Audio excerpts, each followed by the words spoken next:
First, I want to credit the bill sponsor, the senator from the 27th District.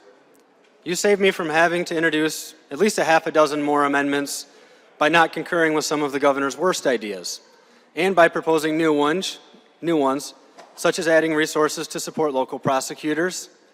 And the revenue sharing proposal has some merit. In several ways, this budget proposal is much better than what the governor recommended, but I cannot support it overall. The biggest problems with this proposal for the next year is that the general government budget and most other departmental budgets begin with bloated spending for our current year. Democrats blew through a $9 billion budget surplus. They created an unsustainable state government by adding new programs and adding roughly 700 new state employees overall. I warned that doing so would create problems for years to come, and that's happening already. The surplus and the federal aid that supported the current year budget is all but gone. But Democrats want to continue spending at artificially high levels that they've become accustomed to since taking power. How do you continue excessive spending when you don't have the money? You start looking in all the wrong places and adding to the budget, planning mistakes. For starters, Democrats want to keep taxes higher than they should be. The state's income tax rate for this calendar year this year is 4.05, and it should remain at that rate. Democrats are returning to the rate of 4.25% by misinterpreting or ignoring state law.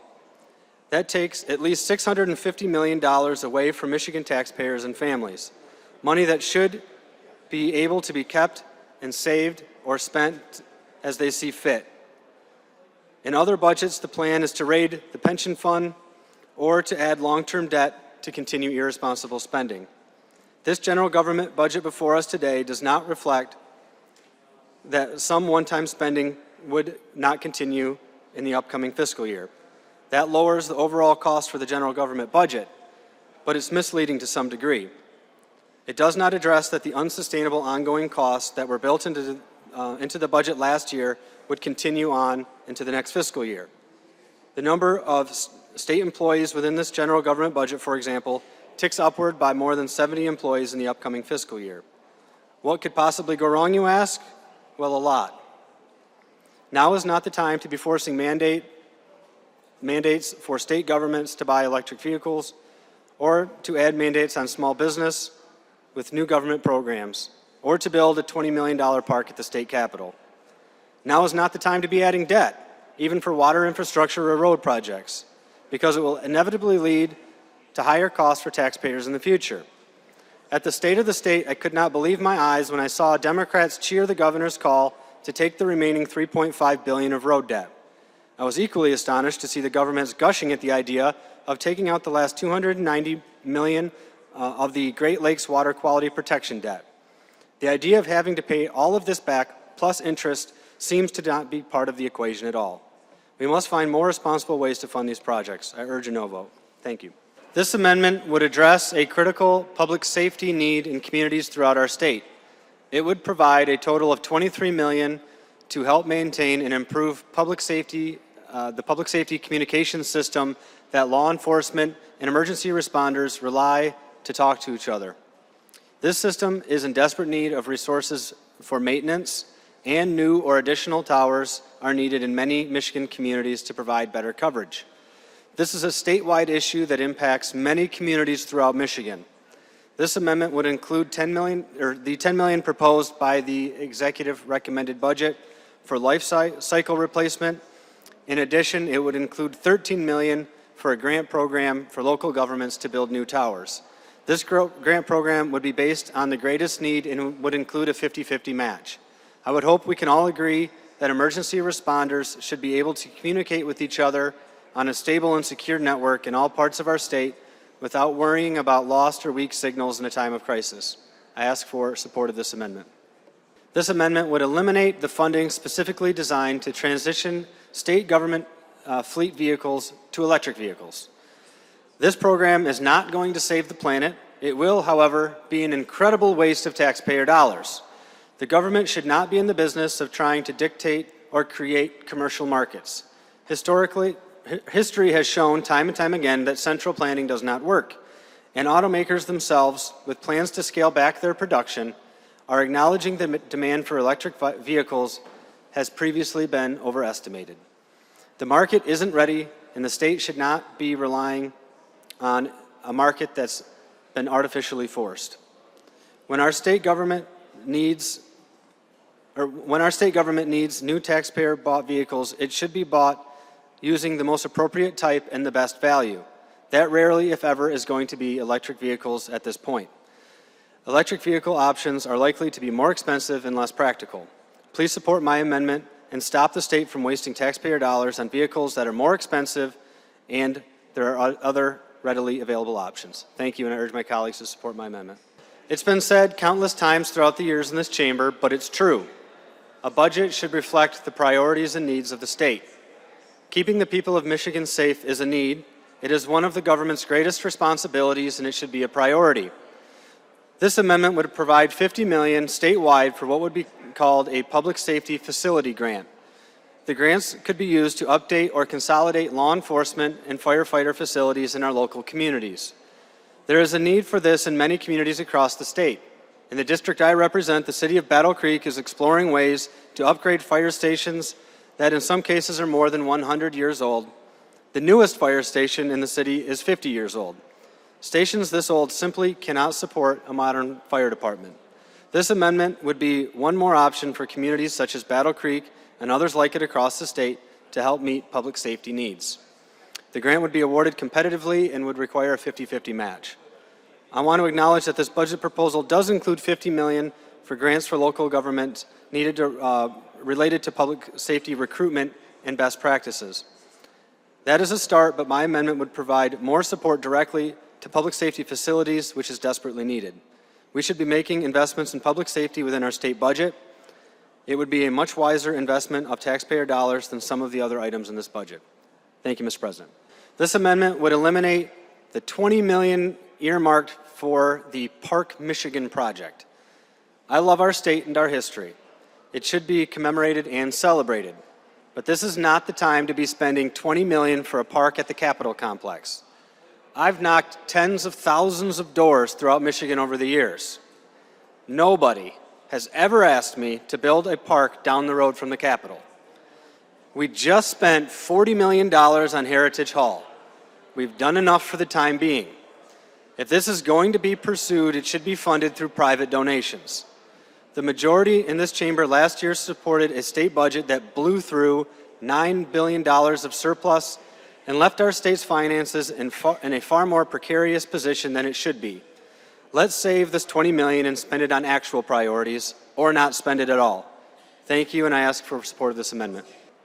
This amendment would strip the $1.5 million in funding for the proposed Retirement Savings Program Act.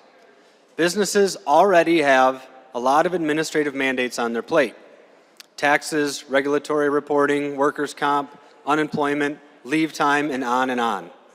The Retirement Savings Program Act would add another one, which would be particularly burdensome for small businesses. I obviously support and encourage saving for retirement. No one should be arguing that is not a good idea.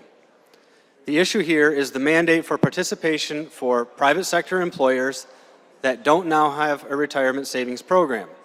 No matter how small, even one employee, the employer would have to navigate state bureaucracy. On top of that, this proposal ignores the fact that businesses are already required to participate in a government-mandated retirement plan. It's called Social Security. I get that no employee is mandated to participate, but the employer is mandated to have a program available. This is just another great idea coming out of Lansing, trying to pigeonhole people into a preferred state action. The compelling state interest here does not meet the threshold of getting involved. Let's just leave people alone for once. It's hard enough to start a business and create jobs. Let's not make it any harder. Again, while I support retirement saving programs, I do not believe the state should be getting involved with the private sector in this way. Thank you, and I urge support for this amendment. Colleagues, if the Attorney General is going to pursue a politically motivated lawsuit that has no hope of succeeding, the least she can do is tell taxpayers how much money she is wasting. I ask for a yes vote on my amendment. This amendment addresses proposed changes in retirement benefits for conservation officers in this budget. I will be offering a version of this amendment for each affected state budget. In short, my amendment would provide funding to implement a significantly better 401k match for these officers instead of moving them into the state police pension.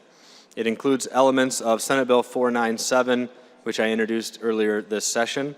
I'll be talking about this issue more in depth as we move forward in the budget process. Thank you, and I ask for support of this amendment.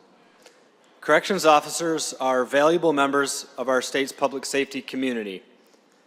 Our prison system has faced significant staffing shortages for years, and it has made an already tough job even tougher for those dedicated men and women. It also puts significant strains on their families. There is no question that we should do more to improve the conditions for staffing shortfalls and for these officers to help with recruitment and retention efforts. I agree with the senator from the 27th District that it would be constructive for corrections officers to have improved retirement benefits. But the option presented within this budget proposal, while well-intentioned, is a solution we have already tried and failed. In 1997, we closed the state employee pension plan, and we still haven't finished paying off the debt. This is the same pension plan that corrections officers and other state employees used to be part of. Now this bill funds a proposal to have corrections officers and some other state employees moved into an open plan, the state troopers pension. It is foolish to not learn from past mistakes. There is nothing about this open plan that prevents another financial hole from being created. At the end of the day, it is higher wages, not a pension, that would make the biggest difference in staffing and restoring a healthy work-life balance.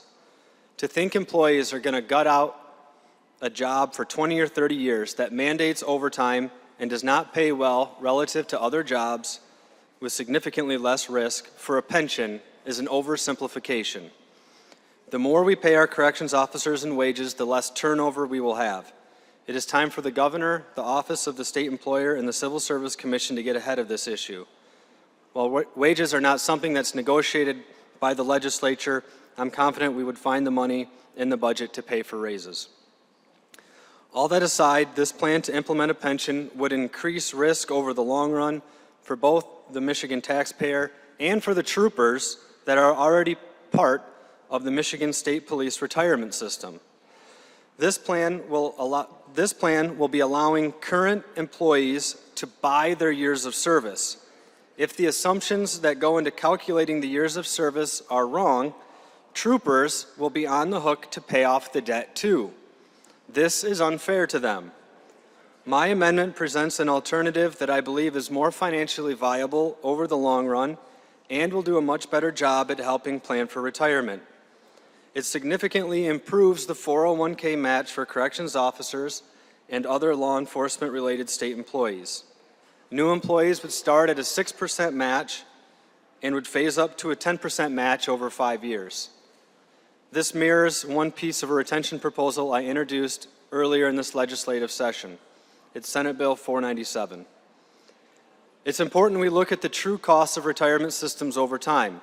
The true costs of pensions are hard to quantify with great accuracy moving forward because of all the variables. Will the actual investment return meet the assumed rate? How long will retirees live? And so on. If you need proof for how far off we can be on these assumptions, just look at the annual debt costs.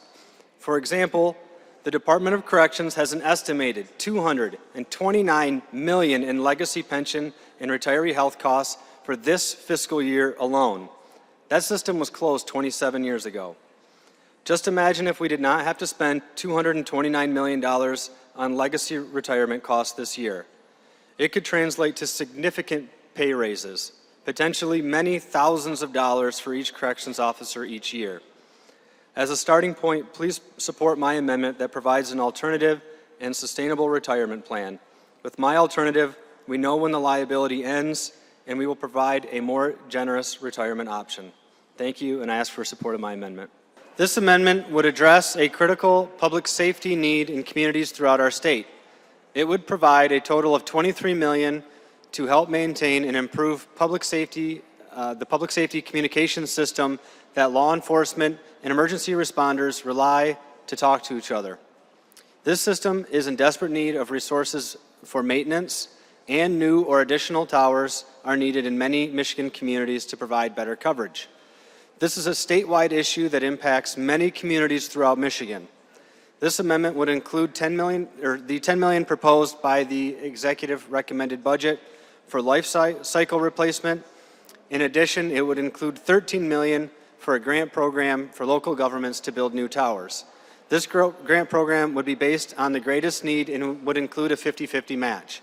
I would hope we can all agree that emergency responders should be able to communicate with each other on a stable and secure network in all parts of our state without worrying about lost or weak signals in a time of crisis. I ask for support of this amendment.